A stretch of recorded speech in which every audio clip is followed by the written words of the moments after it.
You ask Tiger to solve. This deals with linear equations with one unknown.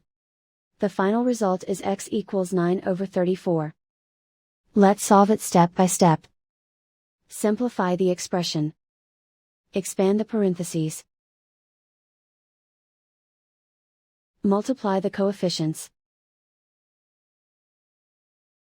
Simplify the arithmetic.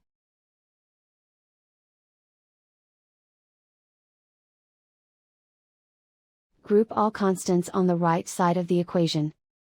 Add 29 to both sides. Simplify the arithmetic.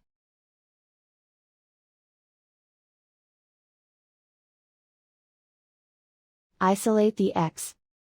Divide both sides by 136. Simplify the fraction.